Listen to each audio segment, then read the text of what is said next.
Y'all, Oh. Meg got in her Justifer form yesterday, and it may have been the best thing that I've ever seen in my whole life. It was for the children's birthday party, okay? It was for the kids. She did it for the kids. I did it for the youngins. I mean, let's just be clear. So we have started with this mullet situation in... It just keeps... It's getting out of hand. It's getting out of hand. But this started with my friend Jenna, and she got this mullet, and her name is Tammy when she wears it. And then... I feel like Tammy needs to come on the podcast because... Tammy should. Tammy will. We just need to tell Tammy to show up. Yeah, come on, Tammy. Come on, Tam. Anyways, and so because my two oldest girls thought it was the funniest shit ever, so yesterday for my middle's birthday party, I got both of them mullet wigs.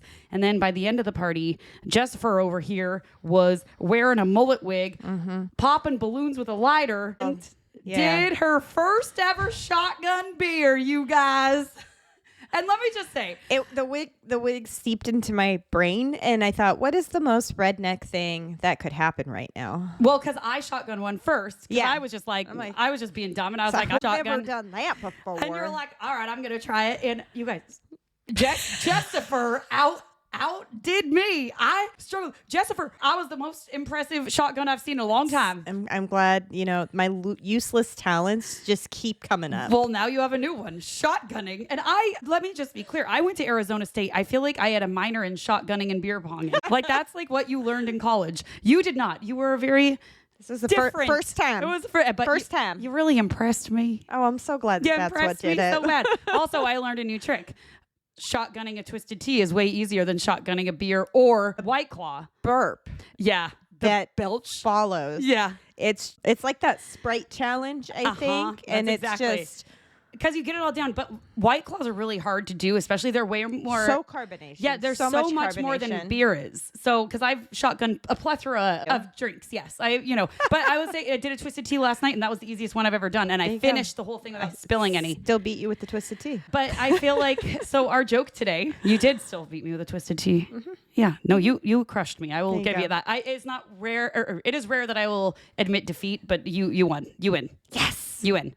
And that'll be the only time that happens. Yeah. So. And a lot more went on at this party yesterday. We had a big slip and slide, and Mr. Boo Boo adorned a mullet wig and was going down the slip and slide. And also... He also almost annihilated a child. While doing it, chipped his tooth. He did. Yes. He did. I mean, you got my reaction on camera because I had a heart attack for this child. Yeah. I thought... He went up off of the diving board.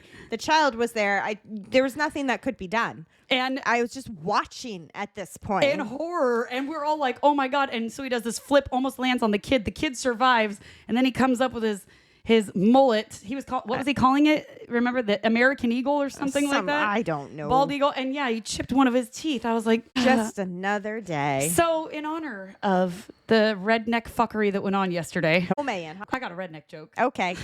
And that's really Mr. Boo Boo, I think, made this joke a reality, I believe. Okay. As of yesterday.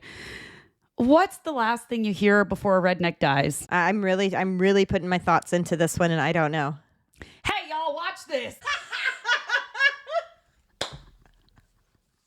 Tell me that wasn't Mr. Boo Boo yesterday. 1,000% correct. Yes. Oh my gosh. Hey, y'all, watch this. Hey, y'all, watch this. Good dong. Yeah. And that was text. Mr. Boo Boo text. It looked like if one of our friends, my friend's husband's, was like, he looked like he got attacked by a bear because the amount of times he was going down this slip and slide. And his back had just scratches all over it. From the Velcro and him flipping out onto the grass and even our joke writer was. Yeah. Rupert. Yes. Yeah. They adorned, mullet headbands, if you will. They were a sweatband with a little mullet at the back. Yeah. And yeah, his name's Merle. And is it Merle? His name's Merle. Which Mr. Boo Boo doesn't have a redneck name. Have we redneck named him? I don't think so. His name's just dumbass. I don't know. Just kidding. Bobo. Yeah. Bobo. We could call him Bobo. Hey, Boo Boo. I think just Boo Boo. Boo Boo. Yeah. I think just Boo Boo. You're right. He is Boo Boo. Honey Boo Boo. Yeah, you're right. That's his redneck 6-foot man. 6'3" Australian out of control man. Yes. Okay. Man child. Anyways. Yeah. Wow. Hello and welcome to Lunatic Soup, the podcast where we go into all things wild, weird, and unknown. We're your co-ghost Meg. And I'm Raina. Ready to brew up some lunatic soup? Let's go.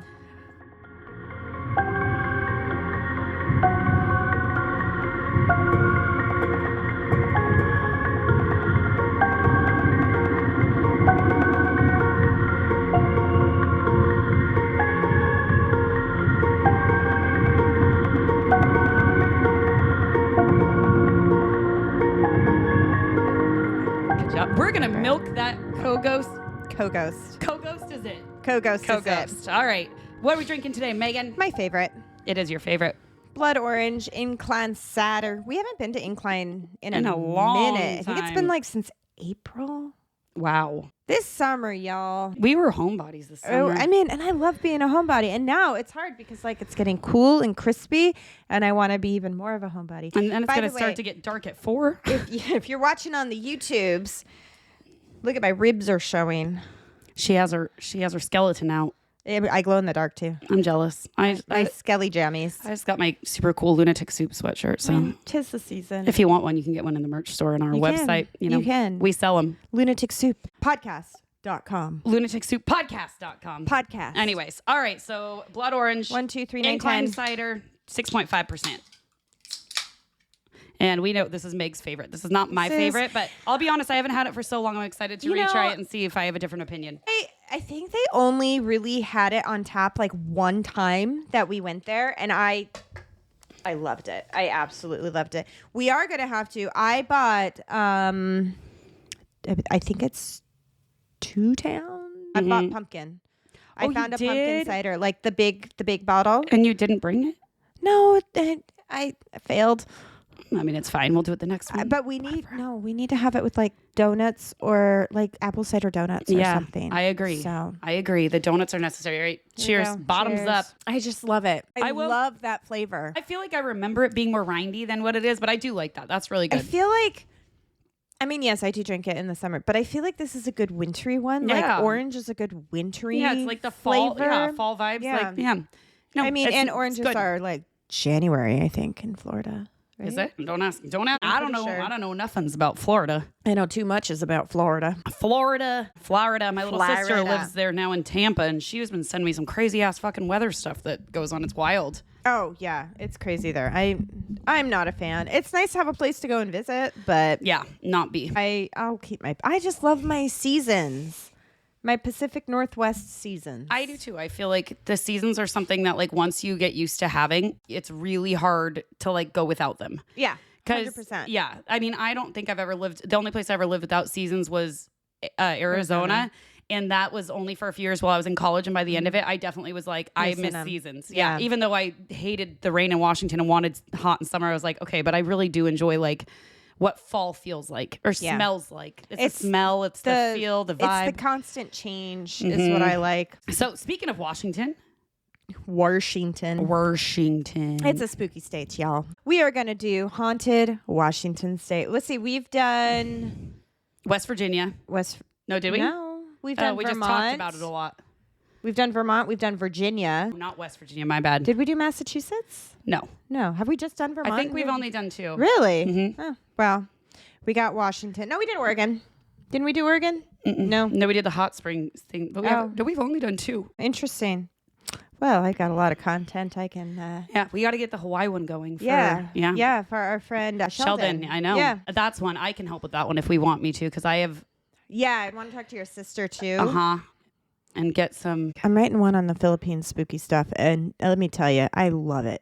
You want to talk some spooky shit? That's spooky. That's spooky. I love it. Well, good.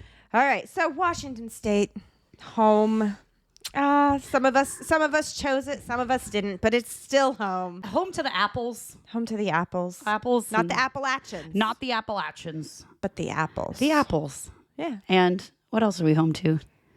I mean, they have everything here. I remember the first summer I moved to Washington. We went down to Titlow Park in Tacoma, and we're at the water, and I'm like, holy shit, what is that? And I go up, I'm like, that's a freaking starfish. Oh, yeah. And I lost my mind. I'd never seen a starfish before. And I'm like, I didn't know the Puget Sound was saltwater. I had no idea. Yeah.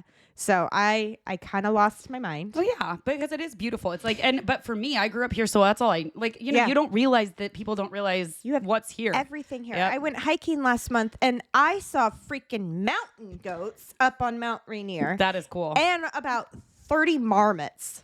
Marmot? A marmot. That's pretty cool. I've seen a marmot before, but that's not a normal sighting. Oh, my. I mean, up there. They were everywhere. But, you have everything here. Yeah. I'm a Washingtonian now. but My it's like- children are. It's whenever I see someone post on TikTok about Washington, they're visiting and they'll be in like downtown Seattle or Alki area, and they're talking about seeing the Seattle skyline in one, and then you turn and Mount Rainier is just there, and that's a big mountain. Mount Rainier's there. You look up the other way. Mount Baker's there. You look towards the other way. Cascades. You have the Olympics. Oh, yeah, Olympics that side. But yes. the Olympics, like when you drive out there, it's like you're in the Alps. Like the way they jut up, it's just.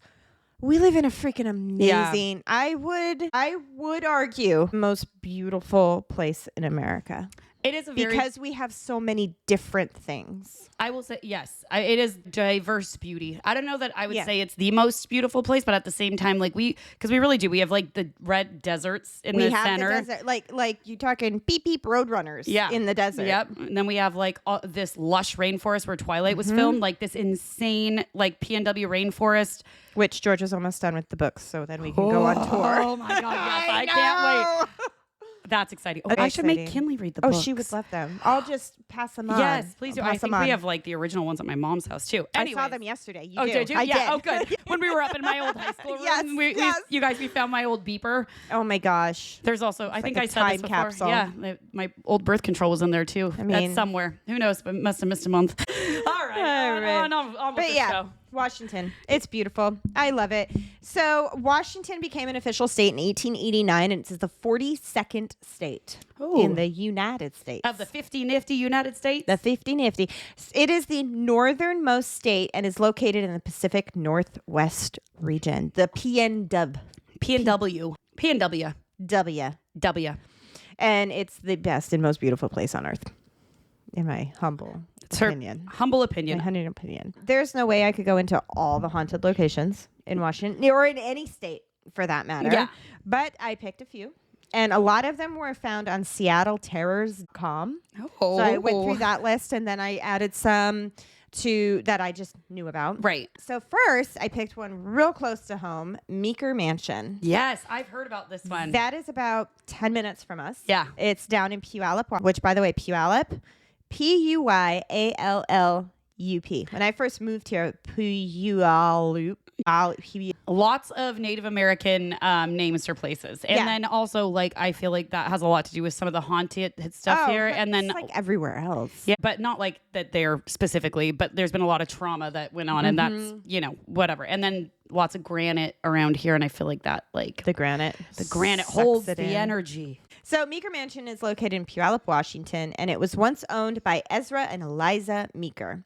They were pioneers. Mm-hmm. They came over and they pretty much founded all of the Puyallup area. Okay. And really brought like commerce into this area. Ezra became he really, really advocated for the Western expansion, and he became known as like the hops guy.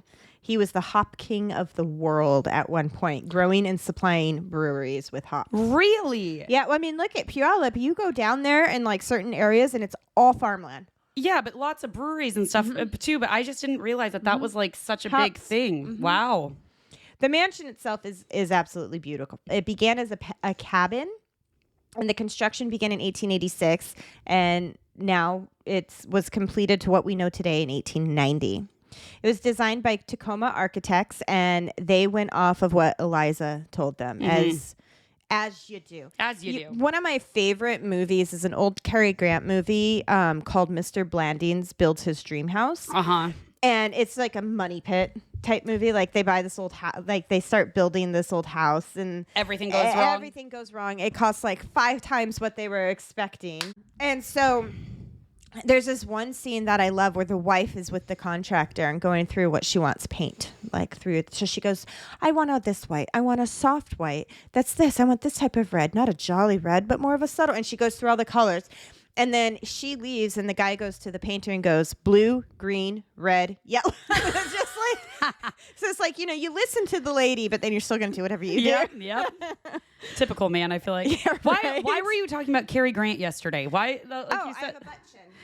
That's why. I was like, why have we been talking about Cary Grant a lot lately? I mean, one, he's fantastic. Well, yeah, but it just was like we were just talking about him yesterday too, and we were talking about my memory. Butt chins. Butt chins. I have a. She doesn't really. You can barely see it. I have a question. I can see. You have a tiny dimple, like a tiny, teeny tiny. My dad has a butt chin. I have never noticed on either of you. Or a Cary Grant cleft chin. I'll call it that. Cary Grant style. I worked with somebody who grew up in England, and he was their neighbor and taught her how to swim. That's very cool. Isn't that cool? Yeah. Like, God. I wish Cary Grant taught me how to swim. Meeker Mansion was the first home in the Puyallup Valley to have running water, hot water at that. Oh, yeah. And a bathroom on the second floor. Oh. The house was also wired with electricity. There was a hops crisis in 1893, and Ezra lost everything. Oh. But they were able to keep the house, and they did this by transferring it to like children, but then they were still, so they kept it in the family. Eliza passed away, and Ezra left the mansion in the possession of his daughter and son-in-law, and it was leased as Puyallup's first hospital. Whoa. I thought that was interesting. That is interesting. And then it was sold and became a home for widows and orphans of the Civil War. Like, there's a huge history of this building. They wanted to sell the property for a parking lot, but because of the age and they wanted to move the building, sell the property, make it a parking lot, move the building, and have it be some sort of historical building. But because of how old it was, like if they moved it, it would have been destroyed. Yeah. So the home was donated to the Puyallup Historical Society. They purchased the land to keep it all together, and they started restoring it in the 1970s. Today, it's on the National Historic Register as it is being restored. And they've done restorations here and there. Like, I've been in Washington for 14 years now. Yeah. And, like, it goes back and forth on if it's being restored or not. Oh, okay. Yeah. Have you ever been there? I've driven past it like a billion times. I've never been inside of it. It's so beautiful. You've been there? Oh, yeah. Oh. They do the psychic fair there. Obviously. I mean, I don't know if they do anymore, but for a long time, that's where I first saw Cass Huff. Oh, interesting. Yeah. Okay. Yeah, I really like it. Yeah. It's beautiful. When I was looking for places for us to investigate, that was one that popped up. But I just feel like getting in there would be really hard because it is a historical, like, you know. I think it would be pretty hard. Okay. So, if after over 100 years, Ezra and Eliza haven't left. They haven't left. Guests of the mansion, as well as staff, often report paranormal activities in the house and on the grounds. Did anything traumatic happen to them, or they I mean, they lived there and people got sick. There's no report of anybody dying there or anything like that. It's just, although I'm sure it did. Like if it was a hospital and then like orphan children, there's probably some. I'm sure somebody has died in there. Workers who come in the morning usually find two people, a man and a woman, asleep in the master bedroom. Oh, yeah, and then they turn around and they're gone. So obviously, that's Mr. and Mrs. Meeker. Obviously. Those who do spend the night there will report hearing snoring from the master bedroom because even in death, they don't stop snoring. Can I say something? Please do. If I were to die, when I die, let's say that Tex and I built this like amazing house, and it was none of us are getting out of here alive. Yeah, well, obviously, but that amazing house, and it was going to be a historic thing, and I decided to stay and haunt it. I'm not sleeping in the same bed with him through all of my ghost years too. Like I love my husband. You're to gonna death, get around. But the snoring. I'm not sticking around for fucking snoring in my death. I survived my whole life with it. Well, yeah. Leave him and I'll go sleep in another room. The amount of times I kick my husband, like constant, physically kick him, and then he has the audacity to get mad. Tex does the same thing. He gets mad at me. He's and then goes to the other room. Yeah. I'm like, where are you going? Well, I guess I'm just snoring. I'm like, yeah. Turn it into a drama against us, and I'm like, it's not my fault. I'm trying to kick you so that you stop snoring and make sure you're actually breathing.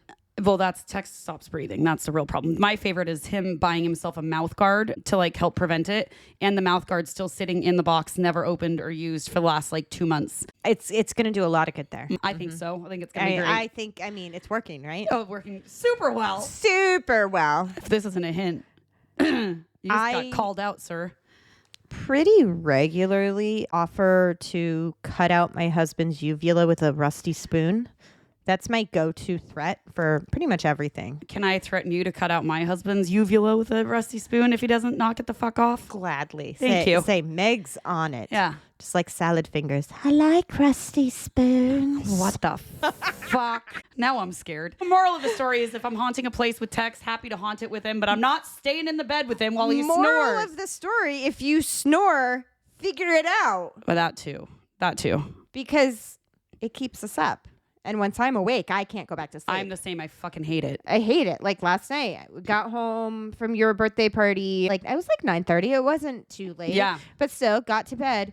1 o'clock, got woken up, and then I'm up till 3. Why weren't we texting each other? Because I was wide awake then too, and I was hanging out. We got just meet halfway outside. Maybe a little fresh air. Yeah, will a help. little fresh air walk, and maybe a cider would just put us right to sleep. Yep, right in the middle of the road. We should one time just meet up halfway, just for shits and gigs, just for fun. Ezra and Eliza seem to really love their old bedroom because people working or visiting will pass by and see two older people in period clothing standing or walking around just like they live there. Oh. So they just hang out in their old room. Eliza's perfume will be smelled around the house. And the mansion holds a lot of events throughout the year. Ezra and Eliza freaking love this. Good. Yes. And they will attend the engagements themselves. People will often see them and think that they are guests, only to realize they're the only people walking around in period clothing. Sometimes staff will be seen walking around as though Ezra and Eliza are having a party. How fun. Right? But if you look directly at them, they'll disappear. Yeah. They'll disappear. But yeah, when I was there, I swear to God, I saw a butler turn the corner. Yeah. I want to go. Like, just the next time there's an event there, I just want to go see. I'd love to go see it because it's so close. It's so close. The building is just stunning. Yeah. Absolutely stunning. I'm going to see if there's anything right now. Yeah, you go and each room has like a different psychic in it. Gosh, if they do that, I want to go do that. Wait, November 9th. What's there? Meeker Mansion. November 9th. August 10th and November 9th. That's the Spiritualist Fair at Meeker Mansion. So let's go. I'm down. Well, it's wild. It's like right next to like. Yeah. Hell yeah. In my calendar. I put it in our calendar. If you want to come see us, we might be there. Sounds like it. It is very pretty. Very Victorian, old looking house. This would almost be fun to do some ghosty pictures in front of. It would. So yeah, Meeker Mansion. Let's go. Let's go. November 9th. They're having a psychic fair. So, and then next up we have Rucker Mansion. Have you heard of that one? I'd never heard of this one. So up north in Everett, Washington is the home of the late Rucker family. The Rucker family was responsible for incorporating the area of Everett, which is just north of Seattle. It's like the first major city once you go north of Seattle. Yep. They have the Funko factory there. Have you been there? No. Oh my gosh, it's free. You walk in, you know Funko Pop, yeah, right? Yeah. You walk in and it's like Hogwarts. It's got like these, like you are in the scene. Like it's life size. You're in the scene. They had the princesses. They have the superheroes. They have like, it is the coolest. That's amazing thing ever, and it's free. And you can like see how the Funko Pops are made. And seems like a fun thing to take the kids to do. It's really fun. I mean, you got to get up there, but make a day out of it. Have lunch. It's really really fun. Dang. So the Rucker home or Rucker Mansion is known to be extremely haunted. Obviously, we wouldn't be talking about it if it wasn't. Mm-hmm. The area of Everett was inhabited by the Snohomish people in the Port Gardner area, and they inhabited the area for thousands of years. The Snohomish people had a winter village known as Hillbub in the Everett area that we know now. In 1792, Europeans began to come to the area with George Vancouver's expedition, and they left Hillbub mostly undisturbed until 1855 when the Treaty of Port Elliot was signed, and then they kicked them all out. So automatically there's going to be stuff going on there. Yeah. Right? That's always how it seems to be. It is. They forced the Snohomish people to relinquish their land and move to the Tulalip Indian Reservation. That's right up. No, it's north of it. I don't know where that is. I know Tulalip. Tulalip is like where the tulips are, right? It's north of that even. Well, no, the tulips are north of Tulalip. So Tulalip's in between like Everett and basically where the tulips are. So settlers from Massachusetts came to the area and they started building up plots of land, but the area stayed pretty rural. The Rucker family landed and they decided, we're going to build this up. So the Rucker family was made up of the matriarch Jane Morris Rucker and her two sons, Wyatt and Bethel. The brothers went to work looking for land, and they found the peninsula 30 miles north of Seattle, and it was settled, but not really. So they decided, hey, the railroad's going to come out this way. Let's do something with it. So they jumped on it. They started working with people around the city, like Henry Hewitt of the Tacoma Lumberman area, like the lumber yards. And Hewitt and the Ruckers started to really build up Everett, dealing with timber, real estate, pretty much everything, and created the city. The Rucker Mansion was built by the family in 1904, and it cost, in 1904, $400,000. Holy shit. It's about $11 million today. So it was a big mansion. It was it's beautiful. Look it up. Rucker Mansion. The house was a wedding gift for Bethel Rucker and his new bride, Ruby, but the entire family lived there. That is some wedding gift. I'm going to give you this mansion. My mother and brother are going to live there as well. I'll take the mansion, but not the mother and brother. You guys all live there. I'll live in town. Yeah. Holy shit. Isn't it's that beautiful. Gorgeous? Yeah, it's gorgeous. a private residence today. Oh, is it really? Mm-hmm. I was going to guess they did weddings and stuff, but. Nope, it's private residence. So 2 years after moving in, Jane Rucker committed suicide by jumping out of her bedroom window. That's not good. No, the home sold in 2020 for $3.5 million. And so, like I said, it's a private residence, but nobody knows what caused Jane to jump out of her bedroom window. And some even wonder if she was murdered because it was such an unlikely thing. Yeah, there wasn't so they don't know if somebody actually pushed her or caused her to jump out, whatever. It's the things that you realize, like looking at these pictures, that like houses aren't made like this anymore. It's these ceilings and it's just insane. Like it's beautiful. I was watching the Haunted Mansion, the Eddie Murphy one the other day, and I'm like, what I wouldn't give to go into a home like that, like a mansion like that, to see all the intricate details. But I mean, that's like one of them where you just walk in and it's beautiful. Yes. I want an old haunted house mansion. You do that. I will. And I'll visit you. You will. I'll put you in the most haunted room. I'll take a brand new house, but then if it happens to be like on haunted ground, I'll deal with it. But I want a brand new house. I don't want an old house. I want an old house with character and history. I want a house with ghosts and history and like magic throughout. I want a beautiful modern house with floor to ceiling windows and lots of sunlight and new everything and lots of sunlight. Yes. Not a lot floor of color. To ceiling windows. No, I do. Not at all. Oh, and I want like, I grew up in a log, like our house in New York was a log cabin, like a legit log cabin. So I like those tones. See, I'll take one of those as like my vacation home, like on Orcas Island. I'll take one of those for that. That can be that. Okay. No, I probably want modern everywhere, but let's be honest. I mean, modern's great. Modern is great. Not your jam. I want to buy new things that look old. Yeah. That's what I want. I'm the complete opposite. I want everything to look newer, to be newer. Not because it's like a statement of like wealth or whatever. It's the aesthetic. It's the aesthetic. Yeah. I'm more modern, definitely more modern, like housing and stuff is like more square, less round. I want rounded. Yeah. Archways. Complete opposites. Give me an arched gable. You and your fucking gables. I love them. So the poem has passed through hands throughout the years, and they all have the same story. Every owner has the same story. There are strange paranormal experiences throughout the entire home all the time.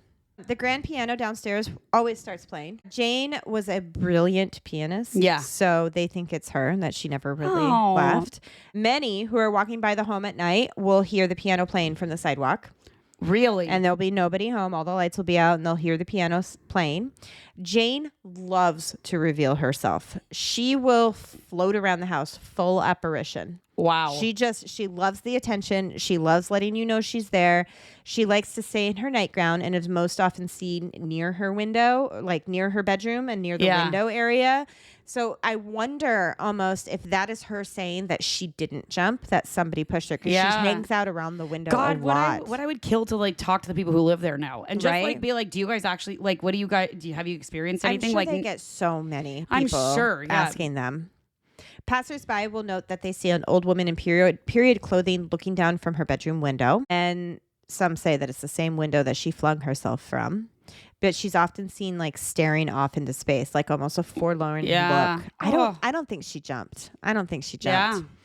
Throughout the house, always same story. Shadow people seen going around corners, running up the stairs. Visitors often report sharp drops in temperature throughout the home. And they report being touched on the shoulder or caressed on the back, and they turn around and nobody's there. And some say that even Ruby still resides in the home, forever trapped with her mother-in-law. I love my mother-in-law so much, but why? Keep going. No, I'm not. I do love my mother-in-law, but just still like, I feel like it's like a cruel punishment to be stuck with anybody. Yeah. To be stuck with anybody Like forever. I said, even my husband I'm complaining about, so let's be honest. You're already complaining about the afterlife snoring. I mean, the fact that that's a real thing though, I am unwell from knowing that. No. Maybe they don't hear it. Maybe it's just for the living. I don't know. I don't know how that works. Me either, but I don't. That would be that sounds like I don't believe in hell, but that could be my hell. Maybe it is. Maybe that would be hell. Maybe something happened and they're stuck there with his snoring. That was what forever. Oh my God. And ever and ever. I can't. Nope. Anyways, continue. Let's move on to the Tacoma Old City Hall. Ooh, Yeah. We know about this one. We do a little bit. So, by the way, like I said, Record Mansion is a private residence now. So, no going, no knocking on doors, none of that. None of that. Trick or treat. Smell my feet. What if we did? What if we did a little trick or treat? I would trick or treat there. Yeah. Heck yeah. And then maybe ask a question. Ding. They probably give out full-size candy bars. Ding dong. Ding dong. So we've been to Tacoma City Hall with Pretty Gritty tours. And not to mention that this building is like a staple structure in the Tacoma skyline. Yep. Old Tacoma City Hall is an 1893 Italian Renaissance style structured with an arched bracketed bell tower. It has a legit bell tower. Mm-hmm. It was designed by Hatherton, who was a San Francisco architect. San Francisco. Almost time. Almost time. If you don't know. Buddy the Elf, what's your favorite color? That's the movie, guys.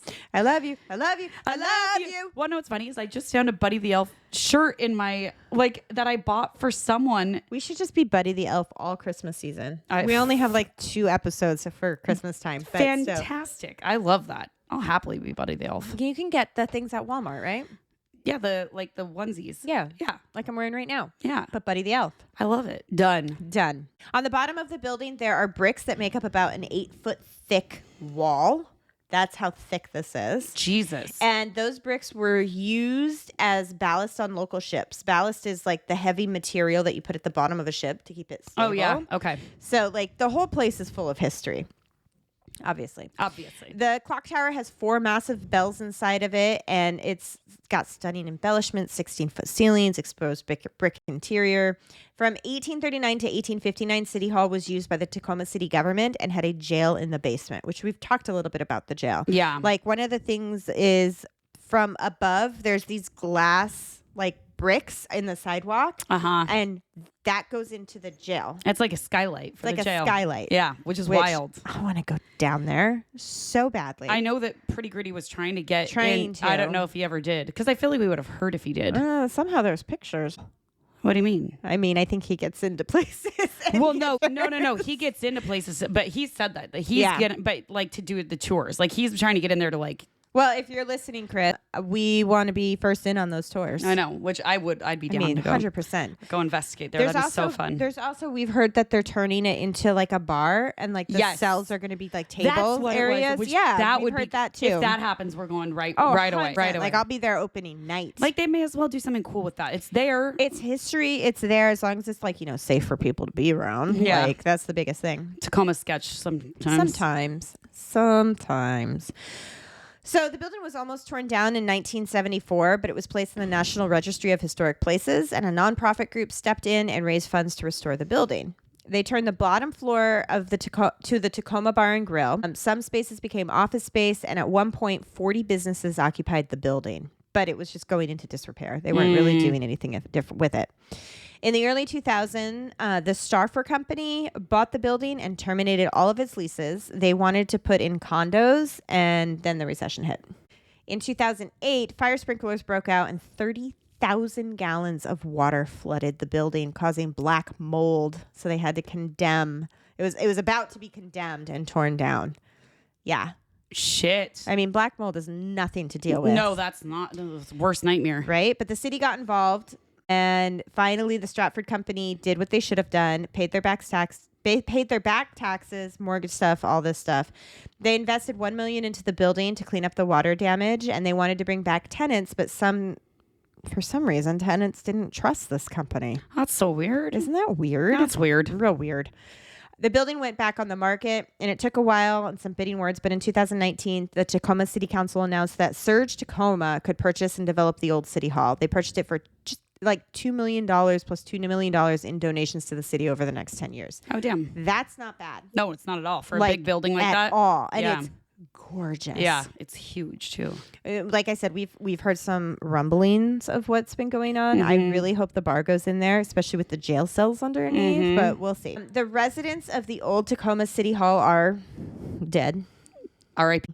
No one knows how many are there or who they actually are, but the location is swarming with activity. Yeah. This place obviously has history, as the surrounding area. The surrounding area has a pretty nasty history. Oh, fucked up. Like murders every so many years on schedule, like eyeballs taken out type murders. Like there's definitely some sort of curse going on there because it always... What was it? I believe the story goes like every 10 years, a 14-year-old girl gets murdered and has her eyes taken out. But the last one was a security guard who wasn't 14, but was 41.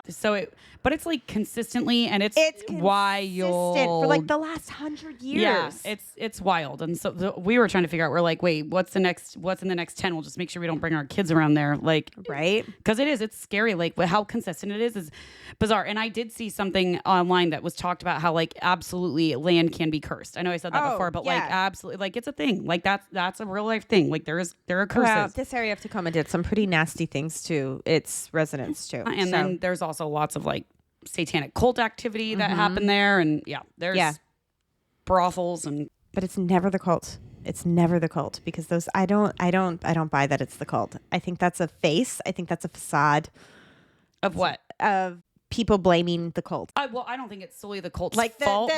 Okay, cult, yes. Demonic cult, no. Well, do I think that the people who are a part of it do some fucked up things in the name of what they the energy believe? Into yes, it? Absolutely. Okay. Where they're like fucking with something that they don't understand, but doing horrible things like sacrificing things like into the well. Yeah, like into the well. I wonder if there's a well. I was wondering that. I bet we're gonna have to ask next time we're down there if there's a well underneath Old Tacoma City Hall. Keep talking. Throughout the building, it is claimed that spirits like to monkey with the electricity, as they do. They often turn it off and on. They will play with this like static electricity around and zap you. There's a lot of residual energy in the building. People will often report feeling someone rushing towards them or hearing invisible steps rushing toward them and then feeling like the swoosh of air as they go by. It's not uncommon to hear coughs or like in the old city council chambers, it's almost like they're still meeting there. Like they'll hear coughs, clearing of throats, murmuring voices like they're in deep discussion. Then there's Gus, and he was named by the Tacoma Bar and Grills restaurant owner. Gus would initiate each new employee, and he would do that by when the employee was going around, like learning the ropes. When they'd get near the bar, he would start to knock off bottles of alcohol, like one by one. Just like smacking them off and flying. Also, like a cat. Sir, what a waste. I'm sorry. Gus doesn't give a crap. Yeah, I give a crap. That's offensive. If I was the bar owner, I'd be fucking pissed. But it said that Gus would continue to prank new employees until they'd start talking to him. He just wanted acknowledgement. He just wants acknowledgement. And once they start talking to him, he'll leave you alone. So you just got to be like, what's up, Gus? What's up, Gus? Except no, because I want him to mess with me. Well, yeah, you would. But so I'm not acknowledging you, Gus. Well, that's a you thing, that's Megan. A me thing. That's a me thing. Other employees might not be so excited about that. On the first day that they opened business, the oven stopped working. They brought people in to fix it. There was nothing wrong with it. After that day, it was just fine. Tenants in the building report doors being slammed, and they'll be locked out of their offices. Just like they'll try to go in, keys won't work, nothing. There's one report of an elevator going up and down by itself. Security guards have reported that they will sometimes spend all night chasing unseen entities throughout the building. The entity will show up as a shadow and sneak around, and the guards will literally see them thinking that there's a person in the building and just chase them throughout the building at night. And then it's a ghosty. Yeah, they'll often see shadows floating down the hallways as they're patrolling them. Lights often turn off and on as they walk by. From the outside, people see the lights turning off and on, causing them to call somebody, saying there's somebody in the old city hall. Security will go, and by the time they get to whatever room that the light was on, it's turned off again. And there are stories that have been heard of the bells ringing, which we heard this story. They think that an entity is residing up in the bell tower, and they'll just start ringing randomly in the middle of the night. And one night, the manager of the building spent the night there to see what was going on, but nothing. The bells would ring. He would go check. Nothing. I don't like it. Oh, I do. I mean, okay. Well, good news. There's tons of wells in Tacoma. They said there's 24. Really? Mm-hmm. Really? Mm-hmm. That's a lot of wells. I'm on like their Washington Department of Ecology well log viewer. I mean, you go find your wells. Go find your wells. I'm gonna go on a well hunt and we're gonna go on a well hunt and then see if it's like a well. So do an episode, find the wells, and see it compile a haunted well story of all the haunted well areas. Yeah, like if there's a well and then there's haunted activity around it. That's that's a lot of research. Send me what you find, and then I will compile a story. I have a few more, but let's end with one more. We're going to talk about Manresa Castle. Oh, one we know this one personally. Although we do. We did not experience. I say we didn't experience paranormal activity, but I think we did. I think we did it in a way that actually brings me quite a bit of comfort. Oh, same. It was more. We talked about this. I think that because when you hear about a haunted place, it's like automatically like haunting is scary. Maybe not evil, but like not necessarily good. But like I don't. But now that. This experience made me realize that they can watch out for you too. Oh yeah, they have your back. They have your back. And they see like what's coming, and they're like, okay. So this has been the location of a lot of TV shows, paranormal shows. The castle was completed in 1892 and was the home of Charles and Kate Eisenbeis. And they were prominent members of the Port Townsend business community. They had various businesses like lumber mill, breweries, bakery. They were in the brickwork industry, banking, hotels. They were very wealthy people. And it was a private home for them. It was the largest private residence ever built in the area. It is huge. The fact that was a private residence is wild. I didn't really know that either when I started researching because it's like when you go, it's a hotel. It's a hotel. Yeah, they've obviously done a lot of construction to it, but that's wild. It has 30 rooms, 12-inch thick walls, and the locals used to call it Eisenbeis Castle. Charles died in 1902, and Kate stayed there for a few years and then remarried. The castle was empty for 20 years, minus its caretaker. And then in 1925, an attorney from Seattle bought the castle as a vacation spot for nuns. Say vacation, like nuns gone wild, man. Nuns gone wild at Manresa Castle. In 1927, Jesuit priests bought the building for a training college, and they resided there for a while and left in 1968 when the building was converted into a hotel. That is quite the history of this building. I mean, that's like... Yeah. During the priest's tenure, they referred to the castle as Manresa Hall, and it was named after a town in Spain where their order was founded. So after that, they just kind of combined the two and called it Manresa Castle. Okay, that makes sense. Manresa Castle is easier to say than Eisenbeis. It really is. It is. Eisenbeis. There's been 3 different owners since 1968. And fun fact, when the priest left, they only had 3 bathrooms in the entire castle. Now there are 43. Well, yeah, because there's one in every room. Yeah. So they must have expanded the rooms too.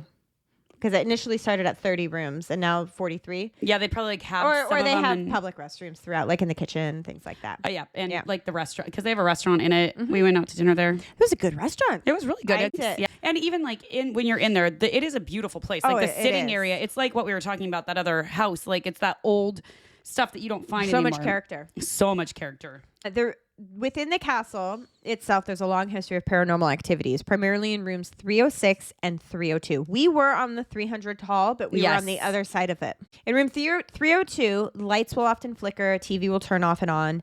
There are reports of overwhelming emotions in this room, as well as hot and cold spots. In room 302 resides the spirit of a monk who allegedly hanged himself in the bell tower.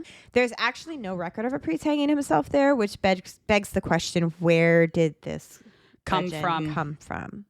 There's a lot of back and forth about the identities of the spirits of Manresa Castle. Some believe that it could be Charles and Kate Eisenbeis, or the spirits of those who decided that it was their favorite place in life and chose to remain there. There's Lotta Eisenbeis, who was the granddaughter of Charles, and she died from a heart infection at age 13 in 1907 at a Seattle hospital. Oh. So it's said that if her grandpa is still there, she decided she wanted to stay there too. Which makes sense. Yeah, totally.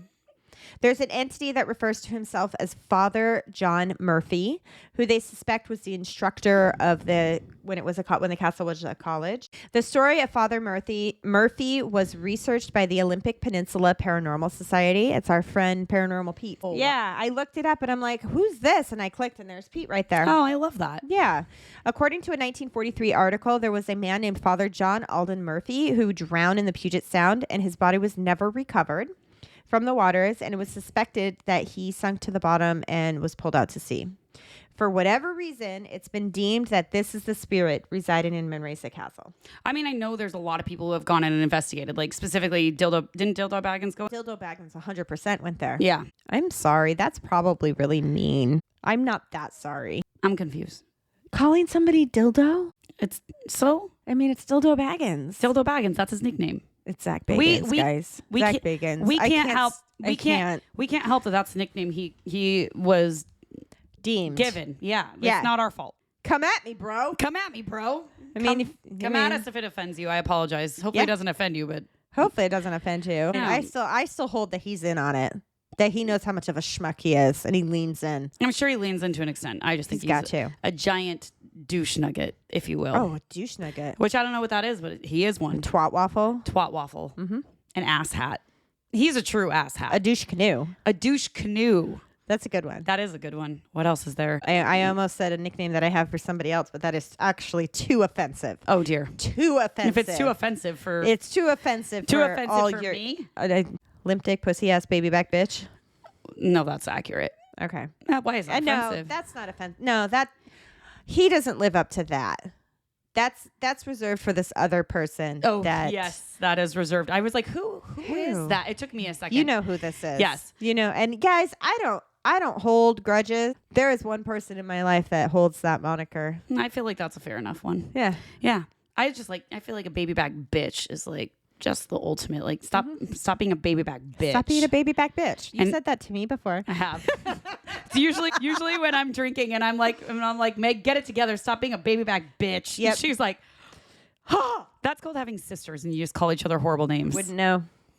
I do, unfortunately. Okay. Just kidding. I love my sisters, but we do call each other some, like as a joke, we call each other some fucked up names. Yeah. You know. Continue. Yeah. Well, any hoodles. There are two main stories of the Manresa Castle. Okay. And this is strongly been denied by management. They said that these stories were made up by the bartender. And that's what they said when we were there too. In room 306, which we briefly discussed earlier, is the location of English Kate. Kate came to stay at the castle in 1921 to wait for her lover to return from sea. No one knows why she chose Manresa Castle to stay at. It is thought that maybe she was a relative of a caretaker or she had visited it before in her life. Disaster struck her lover's ship and it sank, sending out reports that all aboard were dead. Kate was so distraught that she jumped out of the window from room 306, dying on impact. To make it even worse, it was learned after that her lover survived and was picked up by a passing boat. That's not good. To add more to the story, it is claimed by investigator and author Jeff Dwyer by a female spirit believed to be Kate. With that, he picked up more information of the story. So this next bit is coming from a paranormal investigation. Okay. In this story, it said that Kate was waiting for so long that she became lonely, got tired of waiting, and went into town, had a good time, and got pregnant. She was devastated when she heard of her lover's ship sinking and was so sad and depressed over it. But then she learned that he had survived and began to panic. She knew she was pregnant and she knew that her lover was going to return and learn the same thing. So she was too ashamed to face her fiance and jumped out the window, landing on the sidewalk. So we don't know which story is true, but it's one of those. So one of them is kind of like the accepted story. The other one was uncovered by a paranormal investigator. Take that what you will. Take that what you will. The next story is of a wayward Jesuit priest in training. The young priest was said to have emotional issues, and he broke the rules by having an unsupervised visit with a nun that resided in town. Ruh-roh.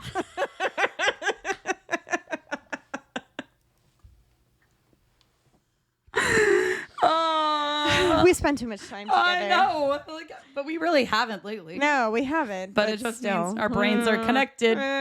Something going on here. So he was punished with the threat of being expelled from the priesthood. Yeah, not good. And due to his emotional state, it was said that he became completely unhinged. And we don't know if he actually had like a physical relationship with the nun, but it didn't really matter because that rumor had gone around.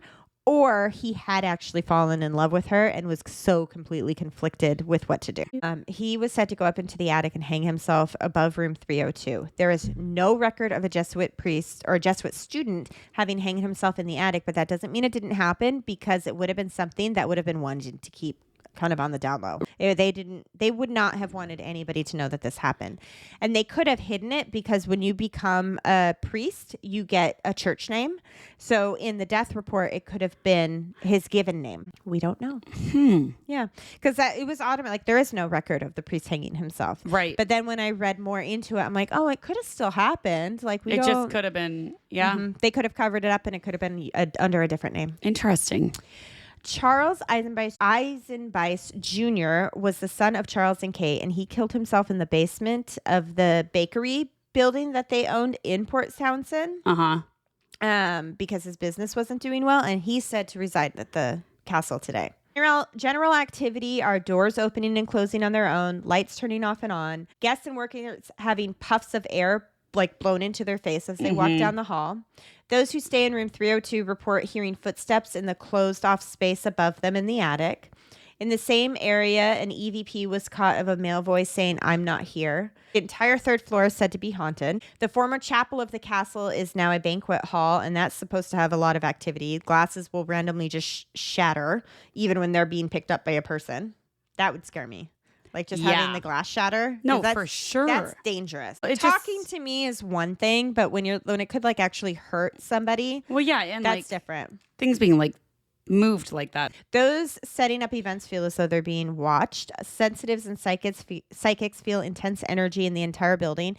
That is supposed to be a ley line area too in Port Townsend, which is supposed to have a ton of like just energetic stuff. We know that that's not the only like known haunted place there. There's also that one hotel that used to be a brothel. The Princess, the Pink.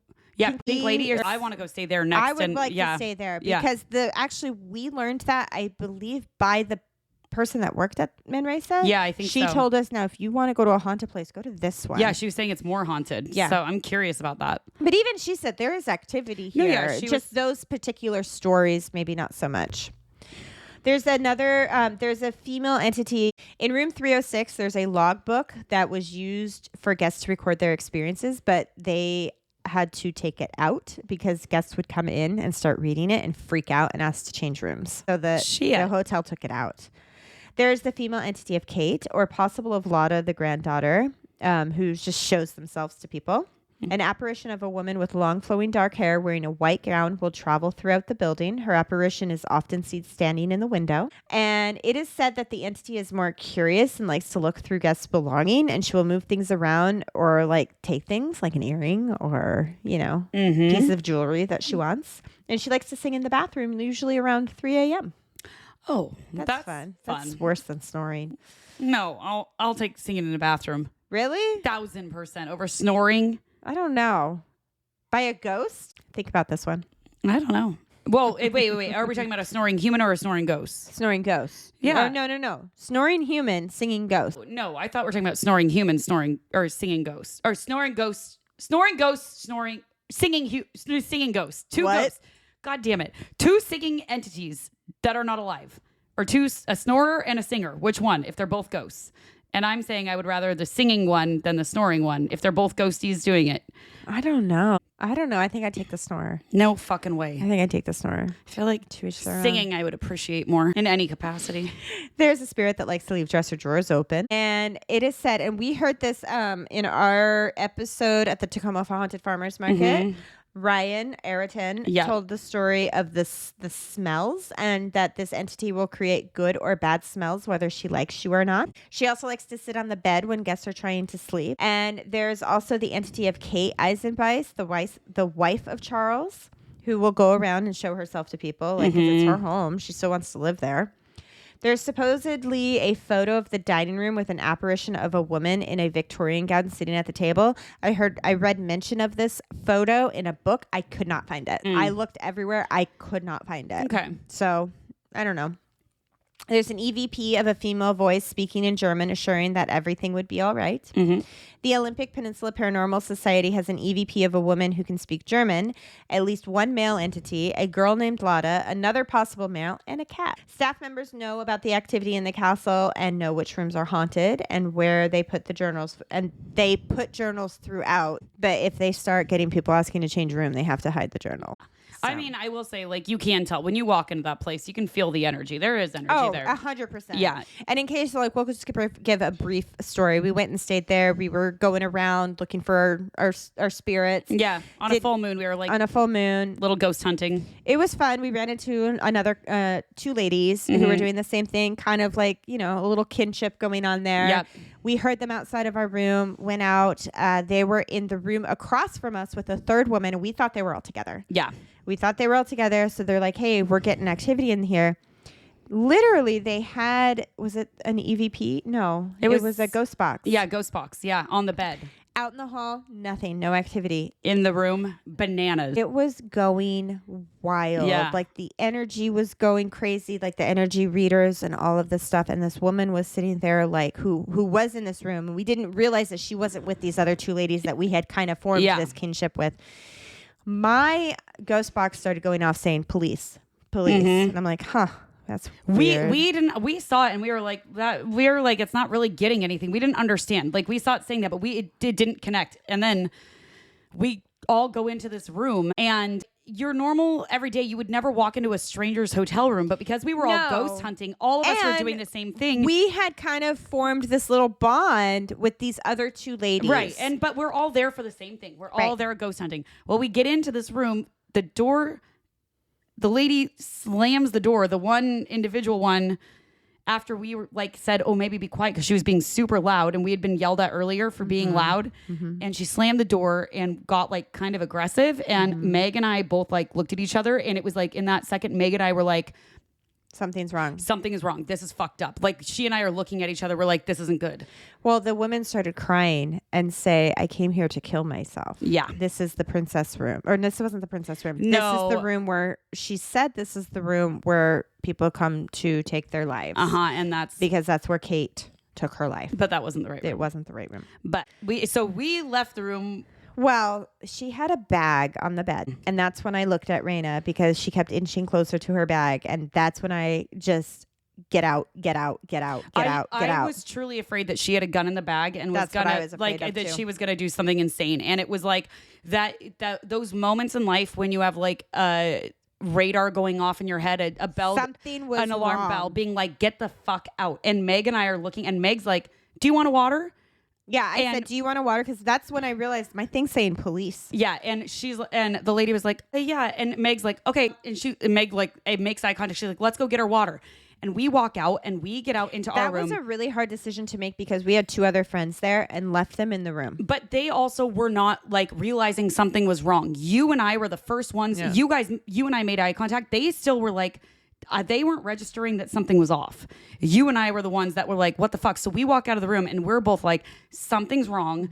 And I then bolted down to the front desk. I stayed in the room to wait to get them out. Our room. Not that room. And then eventually got them out. I was hiding in the bathroom. I called Tex on the phone. I was terrified. Like I was super scared that something was going to happen. Yeah, and so called the police. The police came in and they got this woman out and the help that she needed. She did have things on her to take her life. And she got the help that she needed. That's what the officer assured us. Yeah, and it was all in great timing because I took an edible and right as the police got there, my edible started kicking in. And you guys, edibles are legal, so it's fine. But like talking to a police officer, trying to tell like what's going on while like my edible's kicking in, I was like, and then we're sitting in this like super like insane dining room, and I'm just sitting with there. The like, other two ladies came down at this point. Yeah, we all kind of had this bond at this point, and I think. What was absolutely hilarious, we were all standing outside while she was upstairs. The officer came walking up. Our favorite kindergarten teacher was kind of out in the lawn because she went and called her husband to kind of update him. We were all dorks. We had these white T-shirts on saying, I'm a ghost. like, you can't see. Pretend I'm a ghost. Oh, pretend I'm a ghost, okay? And so I forgot about this. we're talking to the police officer, and Carrie comes up, stands next to him because she had just come back from calling her husband, and the officer looks at her, looks back at her and says, sorry, I didn't see you there. Like, as a joke. Like, I mean, we were all terrified. We were all terrified. And then I was double terrified because my edible was kicking in. It was not one of my favorite nights. I'm sitting there like, woo! The fuck is going on? And we all know it. This is pre Lunatic Soup podcast. So this is pre. If you've listened to us for a while, I was very against like the ghost hunting. It freaked me the fuck out. Like I'm someone, they come to me anyways. I want to go find them. Now I like to find them. I actually enjoy it. We should go back. We should go back to Manresa. Oh, I would love to. We should go back. 100%. But it was one of those experiences that I was like, what the fuck? We should do 2 nights. We should do one at Manresa and one at the other see place. what we get. Yeah, I would love to. I think that'd be great. It'd be a good time. It'd be a great time. Yeah. We'll But anyway, that's our Manresa Castle experience. So I do think we had paranormal experiences, but it was more like the spirits were like, yo, you're being dumb. Let's get you the help you need. Go to the police. And don't go into some rando's room.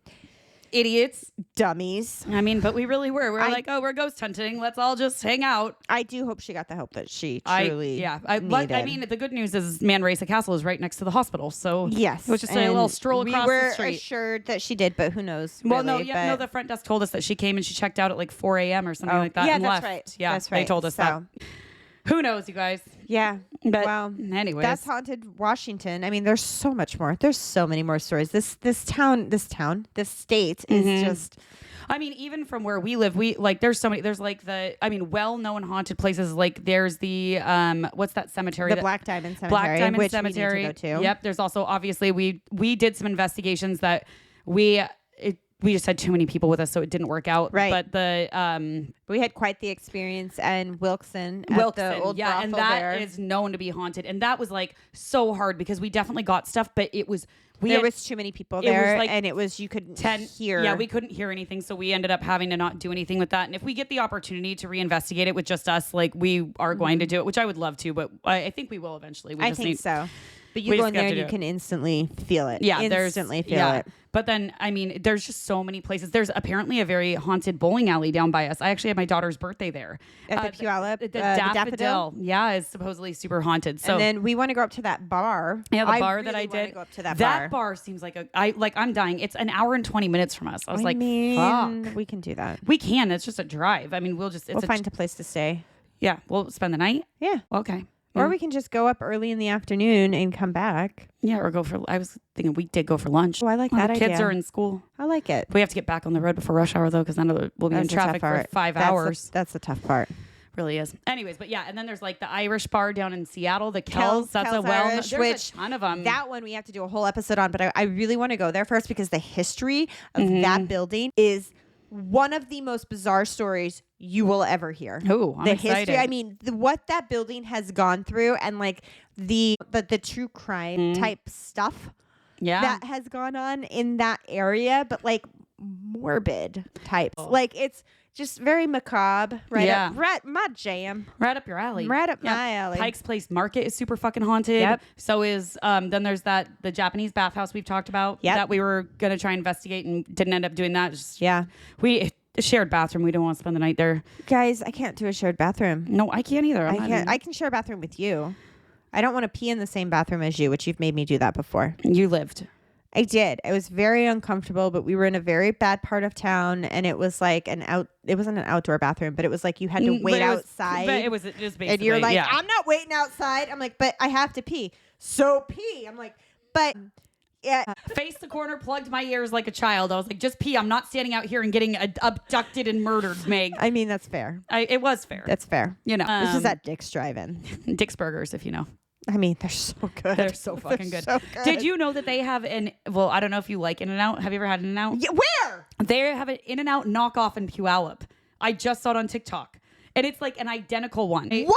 Yeah, I'm dying. When are we going? I was going to say I kind of want to go this week. Although I'm going to San Diego this weekend, so I might get some then. In-N-Out. Well, I mean, it's not going to be called In-N-Out. No, I'll tell you. I have it. Hang on. I have it. I'll tell you. It's called, I saved it. And Copycat In-N-Out Puyallup, Washington. Out and about. And the prices are not that insane. And you can add bacon. You can't do that at In-N-Out. But look at them. They look exactly like In-N-Out burgers. Out and about. Oh my God. Oh, it's a truck. It's a truck. It's out on Meridian. What? Mm-hmm. We're not far from it. Yeah, we're going there. We're going there. Yeah, because I love In-N-Out. Oh yeah, I made your husband and kids In-N-Out burgers when You did. after your mom passed away. Yeah. You were over there, and I brought over food for them the day of, and yeah, it was like delicious because I make the copycat ones at home all the time. They're so good. I haven't had In-N-Out in over a decade. Okay, well let's go this week. Okay. Let's go. We can go tomorrow. Yeah. Okay. Sounds good to me. Perfect. I have a little one with me, but hey, when do I not? I don't give a fuck. And anyways.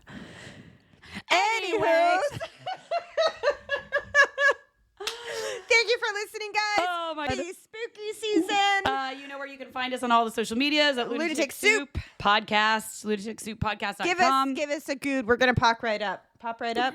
I can't There it speak. is. I'm tired. If you want a sweet Lunatic Soup shirt just for a good time, let us know. Let us know. You can go on our website and buy one. we They're legit. can send you some koozies. You want a koozie? We'll send you a koozie. And some stickers. And some stickers. We got really cute stickers. We sure do. But you guys, make sure you get yourself a Lunatic Soup. And remember, in this crazy world, It is good to be a lunatic. bye.